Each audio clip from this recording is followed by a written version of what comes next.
Dan sebelum kita memulai pelajaran, tak lupa kita meminta kepada Allah Subhanahu wa taala agar menjadikan majelis kita ini majelis yang penuh dengan barakah dan darinya kita ambil ilmu yang bermanfaat, dan kita meminta kepada Allah Tabaraka wa taala taufik dan hidayahnya agar selalu dituntun untuk mengamalkan segala sesuatu yang mendatangkan keridhaan dan kecintaannya Subhanahu wa taala. Dan setelah kita menyelesaikan kisah Nabi sebelumnya, yaitu kita sudah menyelesaikan kisah Nabi Dzulkifli. Kemudian setelah itu kita juga telah menyinggung tentang permasalahan kaum-kaum yang dimusnahkan oleh Allah Subhanahu wa taala secara ammah, secara menyeluruh, dan termasuk di antara mereka adalah kaum Ashabul Ras dan juga kisah tentang Ashabul Qaryah dalam surat Yasin. Insyaallah kita akan sambung dengan kisah Nabi Yunus alaihi salam. Tapi sebelum dari itu, ana ingin mengingatkan kepada diri ana dan juga kepada antum semua, di mana akhir-akhir ini kita telah mengalami bahwasanya hari-hari kita dihiasi dengan hujan dari Allah Subhanahu wa taala. Dan seorang muslim yang baik adalah yang bisa mengambil kesempatan dalam beramal sebaik-baiknya. Sehingga apabila kita memperhatikan bagaimana zikir-zikir yang telah disyariatkan di dalam agama kita, maka itu tak lepas dari bagaimana tanda kebesaran Allah Subhanahu wa taala. Dari kita baru bangun tidur saja, alhamdulillahilladzi ahyana ba'dama amatana. Segala puji hanya milik Allah Subhanahu wa taala yang telah menghidupkan setelah sebelumnya mati. Baru bangun tidur saja sebenarnya Allah Subhanahu wa taala telah mensyariatkan kepada kita untuk mengingat bagaimana kebesaran Allah Tabaraka wa taala. Begitu juga dengan zikir pagi petang. Kenapa dalam zikir pagi petang itu ada tasbih? Karena disitulah kebesaran Allah Subhanahu wa taala betul-betul terlihat oleh hambanya yang mereka apabila mereka mau memperhatikan bagaimana Allah Subhanahu wa taala memunculkan matahari setelah tenggelamnya. Kemudian pada sore hari yang tadinya terang benderang Allah Subhanahu wa taala tenggelamkan lagi. Ini merupakan tanda-tanda kebesaran Allah Subhanahu wa taala, sehingga zikir pagi dan petang kita selalu dihiasi dengan tasbih kepada Allah Tabaraka wa taala. Sehingga jangan sampai hujan yang menghiasi hari-hari kita itu justru luput dari perhatian kita tentang kebesaran Allah Subhanahu wa taala. Maka yang pertama, tuntunan agama kita dalam hujan tentunya adalah inilah saat di mana kita bisa mengamalkan zikir-zikir yang telah disyariatkan di dalam agama kita. Sebagaimana Rasulullah sallallahu alaihi wasallam telah mengajarkan, dari hujan baru kecil saja baru menetes, maka Rasul alaihi salatu wasallam telah mengajarkan kepada kita untuk membaca Allahumma shayyiban nafi'a. Ya Allah, jadikanlah hujan yang akan turun ini jadi hujan yang bermanfaat. Dan ketika deras, maka Rasul alaihi salatu wasallam juga mengajarkan lagi kepada kita, Allahumma hawalaina wala alaina. Ada lagi zikirnya. Ketika hujan telah berhenti, ada lagi zikirnya, mutirna bi fadlillah. Kemudian Rasul alaihi salatu wasallam juga mengajarkan kepada kita, ketika hujan itulah saat waktu-waktu doa diijabah oleh Allah Tabaraka wa taala, oleh Allah Subhanahu wa taala. Dan yang seperti ini tentulah banyak, apalagi di sosial media itu mungkin banyak yang memperhatikan tuntunan Nabi sallallahu alaihi wasallam ketika turun hujan. Tetapi ada satu hal yang sering dilupakan oleh manusia, bahwa turunnya hujan itu adalah merupakan waktu yang perlu kita manfaatkan dalam meningkatkan kualitas tauhid kita kepada Allah Subhanahu wa taala. Dahulu Nabi sallallahu alaihi wasallam apabila cuaca itu mulai mendung, karena kita mengetahui bahwa kadar deras atau ringannya hujan itu bisa terlihat dari kadar mendungnya. Apabila cuaca benar-benar gelap, maka kita mengetahui insya Allah akan turun hujan yang deras. Rasul alaihi salatu wassalam apabila mendung itu sudah mulai gelap, maka Nabi sallallahu alaihi wasallam selalu khawatir bahwa jangan-jangan ini azab dari Allah tabaraka wa taala. Jadi jangan sampai fenomena-fenomena alam ini kita lewatkan begitu saja tanpa kita manfaatkan bagaimana meningkatkan kualitas takwa, kualitas tauhid kita kepada Allah Subhanahu wa taala. Nabi SAW sudah mengingatkan, sudah mencontohkan apabila hari sudah mulai gelap, Nabi SAW yang paling saleh, yang paling takwa, yang paling beriman, yang paling teladan merasa khawatir jangan-jangan ini azab dari Allah tabaraka wa taala. Sehingga penting bagi kita untuk selalu takut kepada Allah Subhanahu wa taala bagaimanapun keadaannya. Dan salah satu hal yang bisa kita latih kepada diri kita adalah ketika hujan turun, coba kita bertadabbur. Jangan-jangan kenapa? Saya salah apa? Jangan-jangan di balik mendung ini ada musibah yang Allah Subhanahu wa taala akan turunkan karena dosa-dosa yang saya perbuat. Itu yang pertama. Yang kedua, dari hujan pula Allah Subhanahu wa taala selalu menyebutkan hujan sebagai sarana dakwah kepada kaum musyrikin agar kaum musyrikin saat itu mengetahui kebesaran Allah Subhanahu wa taala. Selalu disebutkan tentang hujan sebagai ayat tanda-tanda kebesaran Allah Subhanahu wa taala. Sebagaimana salah satunya Allah Subhanahu wa taala bilang dalam surat Az-Zukhruf, "Walladzi nazzala minas samaa." Dialah Allah Subhanahu wa taala yang menurunkan air dari langit biqadarin, dengan kadar tertentu. Dengan kadar tertentu. Yang dengannya Allah Subhanahu wa taala membangkitkan baldatan maita, yang tadinya gersang, yang tadinya tidak tumbuh. Allah Subhanahu wa taala turunkan hujan subhanallah dengan kadar tertentu. Yang Allah Subhanahu wa taala sebenarnya bisa saja menurunkan hujan yang lebih deras dari sekarang ini. Tapi Allah Subhanahu wa taala turunkan hujan dengan kadar sesuai dengan kebutuhan, sehingga setelah redanya pun terlihat dari udara yang kita hirup, manfaat yang kita bisa rasakan di kedepan harinya. Allah Subhanahu wa taala turunkan dengan kadarnya, subhanallah. Dengan itulah tumbuh-tumbuhan yang tanah yang tadinya gersang Allah Subhanahu wa taala hidupkan kembali. Kemudian kata Allah Subhanahu wa taala, "Kadzalika tukhrajun." Demikianlah nanti kita itu dibangkitkan oleh Allah Subhanahu wa taala seperti Allah Subhanahu wa taala menghidupkan tanaman yang telah mati. Sebenarnya yang seperti itu bagi Allah Subhanahu wa taala yasir, mudah baginya subhanahu wa taala. Sehingga hujan yang datang ini jangan sampai kita lewatkan seakan-akan ini cuma sekedar fenomena alam. Hujan sudah biasa, Ustaz, dari kecil kita udah biasa hujan, apalagi kalau waktunya udah bulan hujan udah biasa. Jangan. Orang yang beriman adalah mereka yang pintar. Sebagaimana orang yang pintar berdagang, mereka tahu bagaimana celah-celahnya mengambil keuntungan dari momen-momen yang tepat. Dia tahu. Orang yang jiwanya itu pedagang tahu, oh ini nih saatnya saya jualan ini. Oh kalau lagi begini saya kasih diskon sekian persen. Oh kalau trennya lagi ini coba saya ganti, mungkin saya kasih promosi. Orang yang pintar dagang itu mereka tahu. Begitu pula dengan bidang-bidang yang lain. Mereka tahu bagaimana cara mengambil kesempatan yang kecil kemudian dirubah jadi keuntungan yang besar. Maka modal perdagangan kita yang akan kita bawa menuju negeri akhirat adalah iman dan amal saleh. Sehingga betapa rugi seorang muslim apabila terdapat momen-momen yang berharga kemudian dia lewati begitu saja tanpa dia manfaatkan.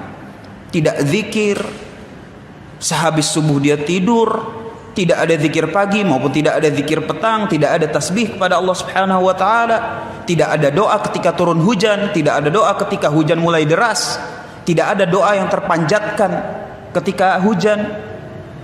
Kemudian ketika hujan turun seakan-akan dia tidak mengambil pelajaran apa-apa. Rugi betul muslim yang seperti ini. Karena kita sebagai muslim dengan waktu yang telah diberikan kepada Allah Subhanahu wa taala, kita nggak tahu waktu kita itu seberapa panjang.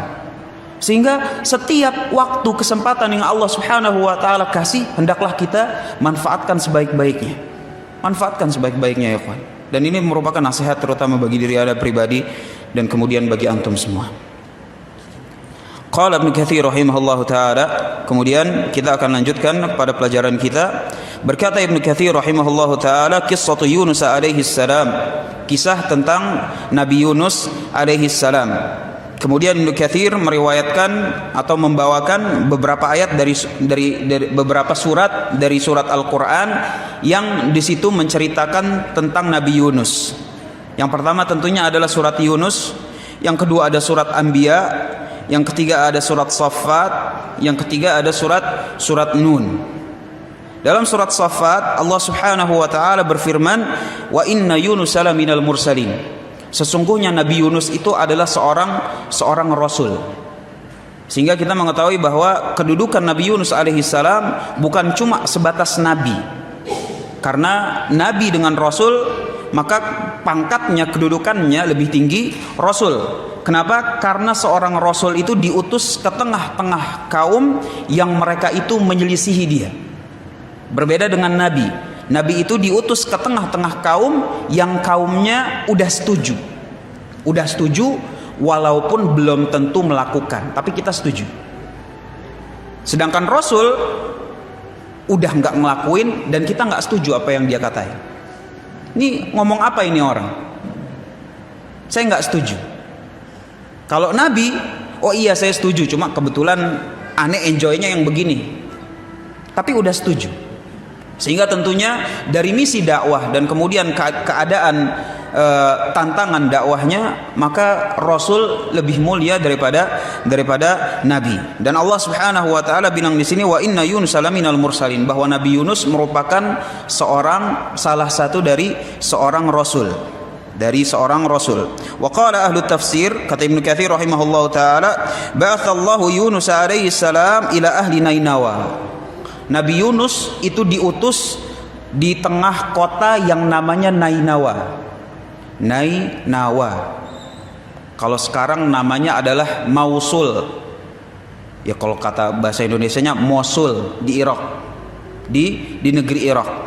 Sehingga Nabi Yunus alaihissalam diutus di tengah-tengah negeri Nainawa. Fada'ahum ila Allah azza wa jal fakadzabuhu wa tamarradu ala kufrihim wa inadihim. Maka sebagaimana keadaan para rasul ketika mereka diutus di tengah-tengah kaumnya fakadzabu, enggak setuju. Saya enggak setuju dengan apa yang dibawa, dan tentunya yang dibawa oleh setiap para rasul adalah misi tauhid, untuk beribadah kepada Allah Subhanahu wa taala semata, ikhlas, murni. Yang namanya murni itu tanpa pencemaran, tanpa kotoran, tanpa noda. Itu namanya murni. Karena kalau ada setitik saja noda kesyirikan, noda kekufuran akbar, maka itu udah enggak murni lagi. Sudah enggak murni lagi. Yang dibawa oleh para rasul adalah tauhid. Yang mana tauhid itu adalah memurnikan ibadah hanya untuk Allah tabaraka wa ta'ala, tanpa pencemaran, tanpa penodaan, tanpa pemberian ibadah pada selain Allah subhanahu wa ta'ala, walaupun sedikit nggak boleh, harus murni, mukhlisina lahuddin. Itulah kenapa Allah Subhanahu wa taala selalu ulang-ulang mukhlisina lahuddin. Kenapa? Karena kalau udah ada setitik aja pemberian ibadah kepada selain Allah Subhanahu wa taala, itu sudah tidak murni lagi. Maka ketika Nabi Yunus membawa misi ini ke tengah-tengah kaumnya, maka kaumnya enggak setuju. Sebagaimana keadaan para rasul. Maka ketika Nabi Yunus alaihissalam melihat keadaan kaumnya, kata Ibnu Katsir rahimahullahu taala, falamma qala dzalika alaihi min amrihim. Maka tatkala udah lama didakwahin, kemudian Nabi Yunus itu mulai merasa khawatir. Aduh, sepertinya dakwah saya di tengah negeri Nainawa ini kurang berkembang. Sudah kurang berkembang, saya khawatir bahwa mereka akan membuat sesuatu yang enggak ke saya, mengancam saya atau berbuat tindak-tindak kekerasan. Saya khawatir kepada diri saya sendiri, dan saya juga kesel kepada diri saya sendiri. Kenapa bisa kesel? Karena orang itu apabila semangat dalam berdakwah, ketika dakwahnya itu tidak diterima, maka dia ada rasa kecewa. Aduh, ini orang kenapa ya? Aneh bukan mau nagih utang, bukan. Aneh mau ngasih hidayah, nggak minta apa-apa. Kok kenapa ditolak? Kenapa nggak diterima? Kenapa sih nggak difikirkan? Difikirkan dulu deh. Terimanya nanti nggak apa-apa, tapi difikirkan dulu. Janganlah langsung ditolak mentah-mentah seperti itu. Sehingga Nabi Yunus alaihissalam saat itu bilang, udahlah saya cari objek dakwah yang lain saja. Saya pindah ke negeri lain aja deh. Insya Allah masih banyak orang yang mau mendengar dakwah saya. Masalahnya adalah Allah subhanahu wa ta'ala belum memerintahkan Nabi Yunus alaihissalam untuk pindah, untuk mengganti objek dakwah.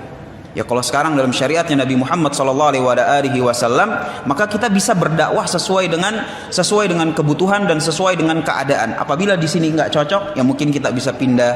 Apabila di sini nggak ada yang kurang suka, mungkin di tempat lain ada yang suka. Tetapi Nabi Yunus alaihissalam, Allah subhanahu wa ta'ala utus dia kepada sebuah kaum di negeri Nainawa, dan Allah subhanahu wa ta'ala belum memutuskan untuk pindah. Cuman karena Nabi Yunus alaihissalam sudah kadung, gedek gitu, wa huwa kadhim makdhum, maka dia bilang, saya ganti aja, saya ganti objek dakwah. Kalau bisa saya berlayar gitu, tempat yang jauh, tempat yang jauh. Maka kata Allah subhanahu wa ta'ala, idh abaqa ilal fulkil mash'un. Maka tatkala dia alaihi salam berjalan, kemudian ketemulah segerombolan orang yang akan berlayar mengarungi lautan. Idh abaqa al fulk. Kemudian dia naik ke situ. Nabi Yunus alaihissalam, idh abaqa ilal fulkil mash'un. Maka dia naik ke kapal tersebut. Maka subhanallah, Allah subhanahu wa ta'ala takdirkan ketika di tengah-tengah perjalanan kapal itu, Allah subhanahu wa ta'ala datangkan ombak yang tinggi. Ada badai, ada angin. Sehingga saat itu orang-orang yang ada di atas kapal bilang, ini kalau perbekalan apa yang dibawa oleh kapal ini tidak dikurangin, kapal ini akan tenggelam. Maka buang. Lihat barang-barang yang gak dipakai, buang. Baju-baju yang misalnya udah lebih dari 3 pasang 2 pasang, udah keluarin. Bekal-bekal makanan yang udah berlebihan, keluarin, supaya mengurangi beban. Maka dikeluarinlah ini beban untuk supaya kapal ini tidak tenggelam. Ternyata setelah dikeluarin itu barang-barang dari kapal, ini kapal masih akan karam. Maka kata Allah subhanahu wa ta'ala, fasahama fakana minal mudhadin. Maka mereka berdiskusi, musyawarah. Mereka memutuskan bahwa barang-barang dibuang ke laut udah nggak cukup. Mau nggak mau harus ada penumpang yang diceburin ke laut. Dia harus keluar. Kenapa? Kita lebih baik mengorbankan satu daripada semuanya mati. Daripada kapal karam semuanya mati. Harus ada yang nyebur di sini. Maka diundilah, fasaham. Kata Allah subhanahu wa ta'ala, diundi. Mereka undi. Ditulis namanya. Siapa namanya? Yunus. Siapa namanya? Fulan. Siapa namanya? Alan. Ditulis, diundi, keluar. Ternyata yang keluar adalah namanya Yunus alaihissalam. Yunus keluar. Cuman orang itu bisa melihat bagaimana kalau orang itu saleh, maka dia itu dahulu dihargai oleh di tengah-tengah manusia. Dia tahu bahwa Yunus ini yang keluar ini, semenjak kakinya menapakkan ke dalam kapal tersebut, dia nggak ngomong yang macem-macem, nggak berakhlak yang macem-macem. Bagaimana muamalah dengan orang-orang di kapal itu baik, bagaimana dia terus berzikir kepada Allah subhanahu wa ta'ala. Orang saleh kelihatan. Sehingga walaupun nama Yunus keluar, kata orang-orang penumpang kapal bilang, waduh ini orang soleh, jangan dia. Semuanya setuju. Kalau Yunus jangan, kita undi lagi aja. Biar yang lain aja deh. Karena mereka sadar bahwa ya bagaimanapun juga yang banyak kekurangan lebih berhak untuk nyebur di situ. Janganlah orang soleh yang nyebur, biarlah kami ini yang banyak maksiat dan banyak kekurangannya aja. Diundi kedua kalinya, keluar lagi Yunus. Maka kata penumpang kapal, ini kebetulan aja Pertama Yunus, kedua Yunus, kebetulan aja. Yang ketiga kalinya insya Allah bukan Yunus. Diundi lagi, keluar lagi Yunus. Fakana minal mudhadin. Maka saat itulah Nabi Yunus alaihissalam tahu yang seperti ini enggak lain enggak bukan merupakan teguran dari Allah Subhanahu wa taala. Maka saat itu dia bilang, udah, ini merupakan teguran dari Allah Subhanahu wa taala. Kenapa? Karena saya mau mendakwahkan di tempat lain sebelum Allah Subhanahu wa taala turunkan perintah. Dan saya udah kadung marah kepada diri saya sendiri. Jadi bukan marah sama Allah ya. Jangan salah faham gitu dalam memahami kisah para nabi dan rasul. Dia bilang, oh Nabi Yunus ini marah sama Allah. Nggak mungkin kedudukan nabi atau apalagi kedudukan rasul yang seperti mencapai seperti itu. Dia marah kepada dirinya sendiri, kecewa terhadap dirinya sendiri, sehingga makanya cari tempat lain. Maka saat itu dia bilang, udah, ini merupakan teguran dari Allah Subhanahu wa taala, biarlah saya yang nyebur. Maka saat itu dia bilang, udah, bismillah. Dia ceburlah ke tengah lautan. Maka kata Allah Subhanahu wa taala, faltaqamahul hutu wa huwa mulim. Maka saat itu Allah Subhanahu wa taala perintahkan seekor ikan besar. Ya kalau zaman sekarang mungkin ikan paus yang apa tuh jenisnya? Aneh juga kurang tahu. Pokoknya yang itu deh, yang gede. Kalau misalnya kita ditelan sama tuh paus masih hidup. Karena kan kalau misalnya paus ya kan kayak lagi ngangap gitu, terus air masuk. Nah, itu air sama apa aja yang berada di sekitarnya itu masuk. Nah, itu yang nelen Nabi Yunus alaihissalam. Maka kata Allah Subhanahu wa taala memerintahkan ini paus untuk menelan Nabi Yunus alaihissalam. Maka dalam sebagian riwayat kemudian paus ini mengelilingi samudra. Dan kita mengetahui bahwa paus itu tinggal bukan di lautan yang cetek. Ini samudra yang dalam. Kemudian ini paus makin nyelam ke dalam lautan. Saat itulah Allah Subhanahu wa taala mengkaruniakan kepada Nabi Yunus untuk mendengar tasbih yang dilakukan oleh penduduk lautan saat itu. Ikan-ikan, karang-karangnya, seluruh makhluk yang di dalam itu bertasbih kepada Allah Subhanahu wa taala.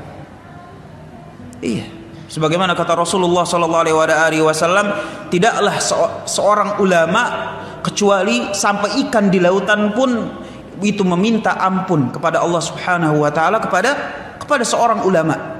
Artinya makhluk-makhluk selain manusia itu mereka itu berzikir, mereka itu beristighfar. Cuma kitanya aja yang nggak tahu. Di Al-Quran pun disebutin bahwa seluruh yang ada di langit dan bumi ini semuanya bertasbih kepada Allah Subhanahu wa taala.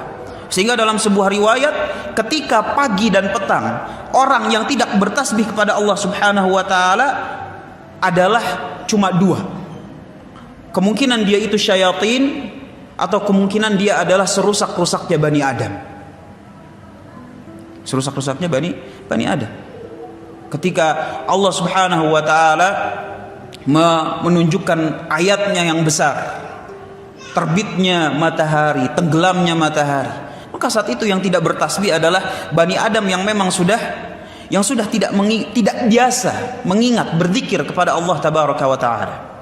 Enggak biasa dia mengingat kebesaran Rabbnya. Kebesaran Rabbnya. Kenapa? Karena seluruh makhluk yang Allah Subhanahu wa taala ciptakan di antara langit dan bumi, mereka semua bertasbih kepada Allah Tabaraka wa taala sebagaimana difirmankan dalam surat Al-Isra. Semuanya bertasbih kepada Allah Subhanahu wa taala. Maka saat itulah Nabi Yunus alaihissalam tahu, oh iya, ini peringatan nomor sekian bahwa Allah Subhanahu wa taala memperingati saya atas dari apa yang saya telah perbuat. Maka saat inilah Allah Subhanahu wa taala bilang di dalam sebuah doanya yang insyaallah kita itu semua hafal. Maka kata Nabi Yunus alaihi salam, kata Allah Subhanahu wa taala menceritakan tentang Nabi Yunus alaihi salam, fanada fi dhulumat. Maka Nabi Yunus alaihissalam berdoa di dalam kegelapan.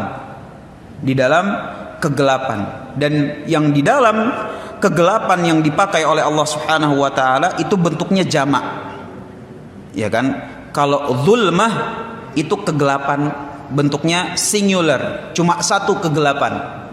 Tapi kalau sudah lebih dari dua, kalau dalam bahasa Arab lebih dari dua, itu bentuknya jamak. Sehingga Allah Subhanahu wa taala bilang fi dhulumat, dalam kegelapan yang jumlahnya lebih dari dua. Maka kata para ulama, kata mufassirin, Ibnu Abbas, Mujahid dan juga para sahabat-sahabat Nabi SAW, yang dimaksud di sini adalah Nabi Yunus berdoa kepada Allah Subhanahu wa taala dalam kegelapan perutnya ikan paus. Yang kedua, dalam kegelapan kedalaman samudra. Karena kita mengetahui kedalaman samudra walaupun siang itu gelap. Kalau udah dalam itu, walaupun siang, matahari itu nggak tembus ke dalam situ, nggak sanggup. Subhanallah. Dan yang ketiga, dalam kegelapan malam, kegelapan perut ikan paus, kegelapan samudra, dan yang ketiga adalah kegelapan malam. Apa yang Nabi Yunus bilang? Yang Nabi Yunus bilang adalah la ilaha illa anta subhanaka inni kuntu minadh dhalimin. Loh, terus doanya di mana, Ustaz? Ya kan? Katanya doa. Doa itu kan, ya Allah tolong saya minta ini, tolong saya diangkat ini. Nabi Yunus alaihissalam cuma bilang la ilaha illa anta subhanaka inni kuntu minadh dhalimin. Loh, terus doanya di mana? Ya kan? Cuma terkadang kita itu kebiasaan zikir-zikir yang telah disyariatkan kita nggak mau cari, kita nggak mau bertadabbur. Katanya doa, ini mana doanya? Dan kita nggak mau mencari keterangan para ulama, seakan-akan ya udah begitu aja lah. Sehingga jangan heran apabila kita mengangkat kedua tangan kita kemudian kita berdoa kepada Allah Subhanahu wa taala, rasanya itu terasa hambar. Kenapa? Karena sudah menjadi kebiasaan, seperti ya udah begitu aja. Angkat tangan, doa, selesai, pergi, sekarang nggak terjadi apa-apa. Kenapa? Karena kita tidak memaknai apa yang kita ucapkan itu cuma sekedar rutinitas. Yang pertama, Nabi Yunus alaihissalam bilang la ilaha illa ant. Kenapa? Karena setiap dosa yang kita perbuat itu berkaitan dengan pelanggaran terhadap hak Allah Subhanahu wa taala. Pasti. Setiap dosa yang kita perbuat ada kaitannya dengan pelanggaran terhadap hak Allah Subhanahu wa taala. Terutamanya adalah hak ketaatan kepada Allah Tabaraka wa taala. Sehingga ketika kita bilang la ilaha illa anta, kita itu mengakui bahwa iya tidak ada ilah kecuali Engkau ya Rabb. Artinya Engkaulah yang berhak untuk menerima segala jenis ketaatan. Engkaulah yang berhak. Engkaulah segala yang tidak berhak untuk menerima kekurangan dari hamba-Mu ini. Tak boleh. Sehingga ketika kita mengakui la ilaha illa anta, kita balikkan itu level.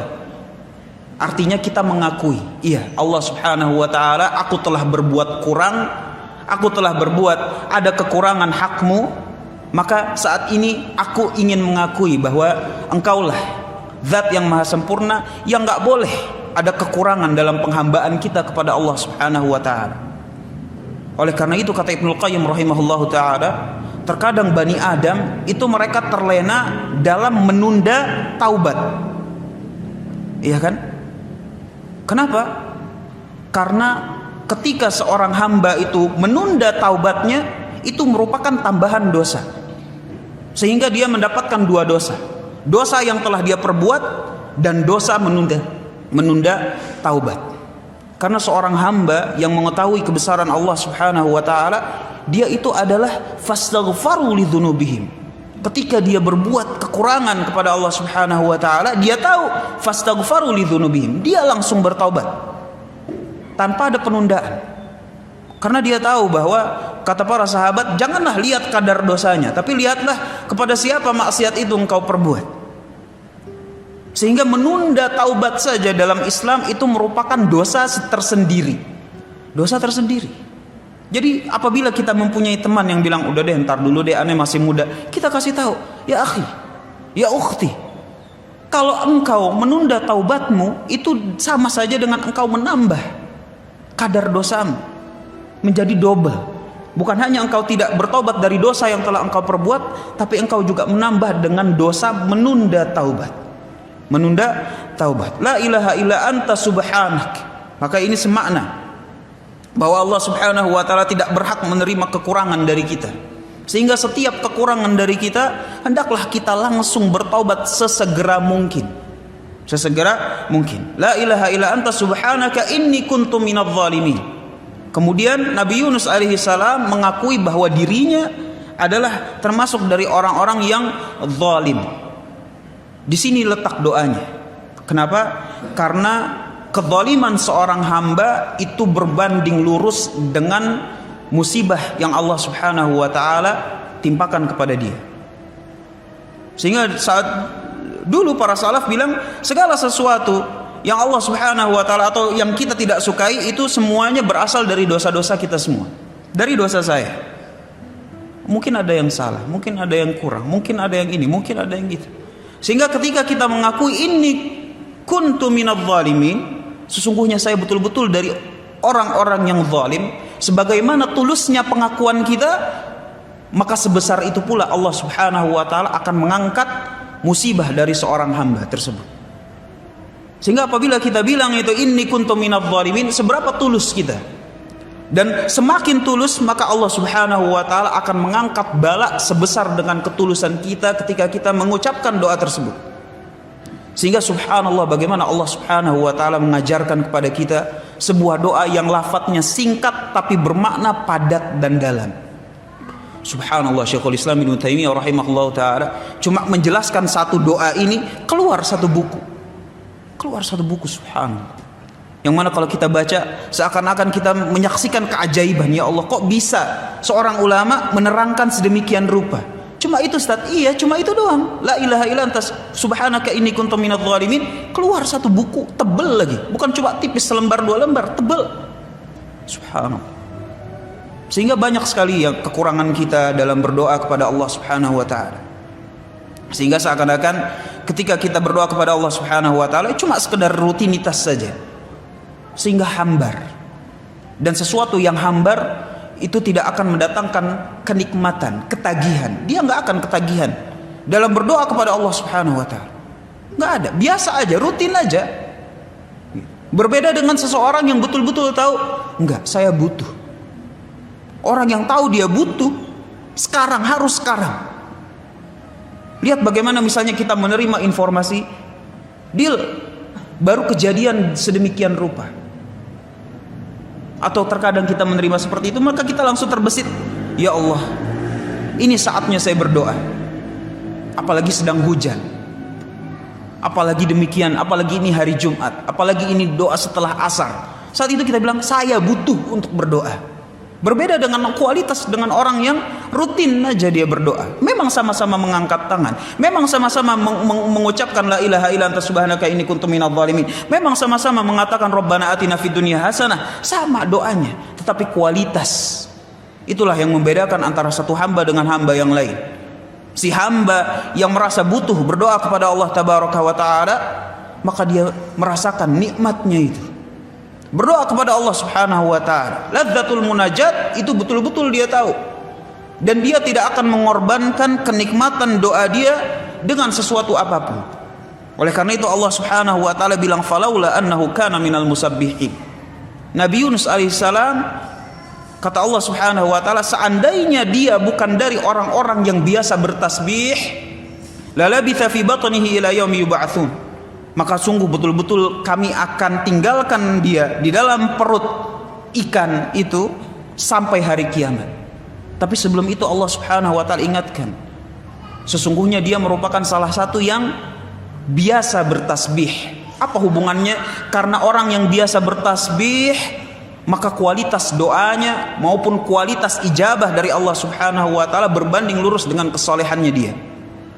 Sebagaimana Nabi Ayub alaihissalam kisahnya, maka di sini saya ingin mengulang bahwa kualitas doa kita itu tergantung bagaimana amalan seharian kita. Jangan lupa. Jangan cuma bilang oh ini hujan, iya istijabah. Oh iya ini sepertiga malam. Oh iya, ini hari Jumat. Oh iya, ini Ramadan. Coba perhatikan di luar waktu-waktu tersebut. Apakah kita sudah menjadi orang-orang yang minal musabbihin, dari orang-orang yang minal musallin, dari orang-orang yang selalu salat, dari orang minadz zakirin, dari orang-orang yang selalu berzikir kepada Allah Subhanahu wa taala? Demi Allah, apabila kita termasuk dari orang-orang tersebut, biasa bertasbih kepada Allah Subhanahu wa taala, berbuat ketaatan kepada Allah Subhanahu wa taala, kita mengangkat tangan kepada Allah Subhanahu wa taala, baru Rabbana, itu Allah Subhanahu wa taala sudah bukakan itu pintu langit. Subhanallah. Jadi jangan cuma mikir, oh iya, ini kan Jumat, ini kan hujan. Coba perhatikan bagaimana kualitas penghambaan kita kepada Allah Tabaraka wa Ta'ala justru di luar waktu-waktu tersebut. Kata Rasul alaihi salatu wasalam, ta'arraf ilallahi fir raha ya'rifka fi syiddah. Kenalilah Allah Subhanahu wa Ta'ala di saat waktu-waktu lapang.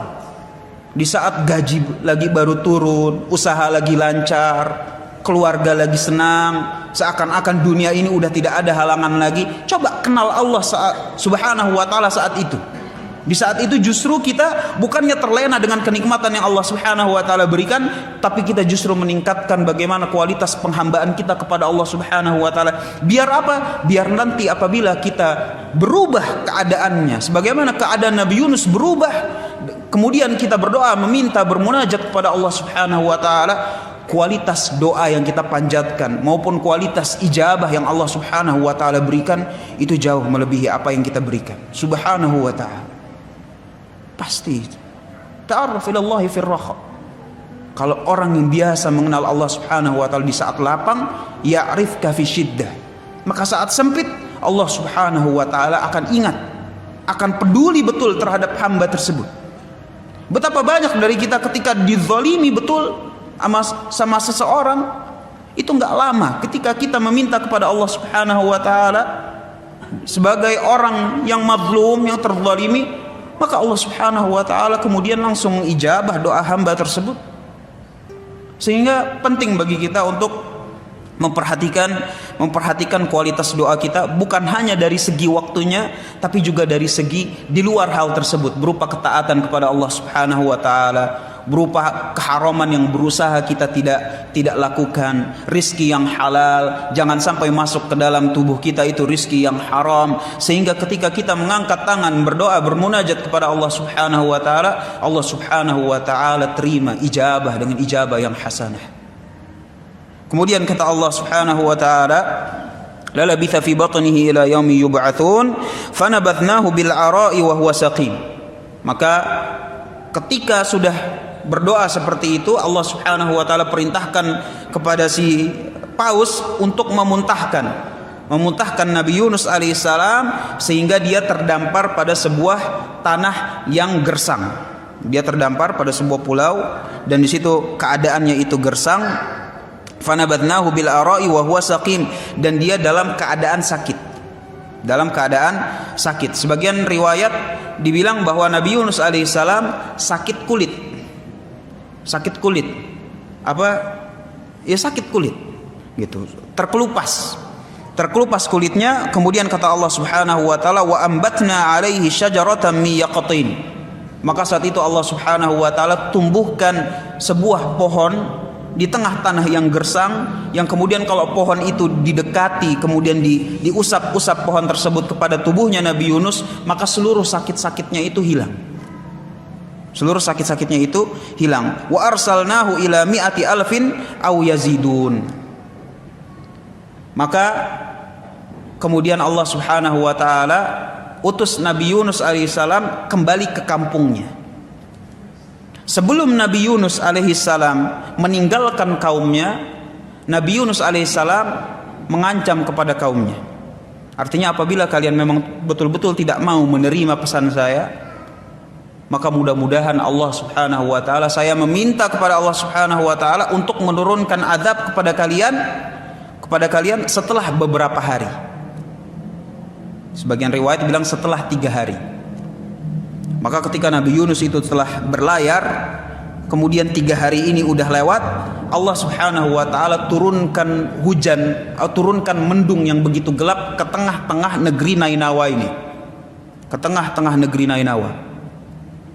Kemudian para penduduk kampung pun alhamdulillah mengingat pesannya Nabi Yunus. Sebagaimana Nabi SAW kenapa selalu khawatir ketika mendung, maka mereka pun saat itu khawatir ketika mendung itu mulai gelap. Bukan hanya sekedar manusia yang khawatir, para binatang pun saat itu mulai khawatir. Mereka berlari-larian dari para induknya, saking gelapnya saat itu. Maka saat itulah penduduk negeri Nainawa bilang, jangan-jangan ini doanya Nabi Yunus. Jangan-jangan ini doanya Nabi Yunus. Apalagi sebelum itu, yang namanya kisah-kisah kaum yang dihancurkan oleh Allah Subhanahu wa taala, mereka tahu. Dihancurkan kaum Lut, dihancurkan kaum 'Ad, dihancurkan kaum Tsamud. Maka saat itu mereka sadar, sudah cukup kekufuran kita, sudah cukup kesyirikan kita kepada Allah Subhanahu wa taala. Sudah saatnya kita beriman. Sudah saatnya kita beriman. Maka satu kampung negeri Nainawa itu memutuskan untuk beriman, bertauhid, mentauhidkan Allah Subhanahu wa taala. Maka saat itu pula Allah Subhanahu wa taala ketika mereka beriman, maka digeserlah itu mendung yang tadi. Digeserlah mendung yang tadi itu. Maka tatkala Nabi Yunus alaihissalam diutus kembali ke kampungnya, wa arsalnahu ila mi'ati alfin aw yazidun, diutus ke tengah-tengah kaum yang berjumlah 100.000 orang, bahkan lebih. Maka ketika Nabi Yunus masuk ke kampungnya, subhanallah, Allah Subhanahu wa taala rubah kembali. Bagaimana yang tadinya dia dengan segala kekecewaannya dia masuk ke kampungnya, telah mendapati bahwa kaumnya itu telah beriman, telah mentauhidkan Allah Subhanahu wa taala. Maka kata Allah Subhanahu wa taala, "Falaula kanat qaryatun amanat fanafa'aha imanuha illa qauma Yunus." Kampung mana, kata Allah Subhanahu wa taala, yang penduduknya, yang keimanan penduduknya lebih bermanfaat daripada penduduknya kaum Nabi Yunus alaihissalam. Jadi kata siapa keimanan itu tidak bermanfaat dalam menolak bala? Itu cuma ujaran-ujaran dari mereka saja yang tidak mengerti agama. Keimanan amal saleh bermanfaat dalam menolak bala, menolak segala musibah, bahkan mendatangkan manfaat fid dunya wal akhirah.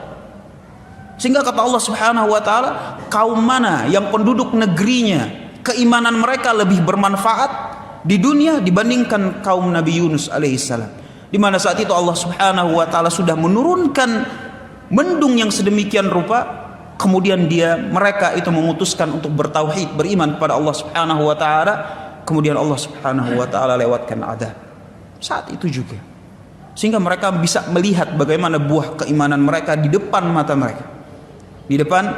mereka. Subhanallah.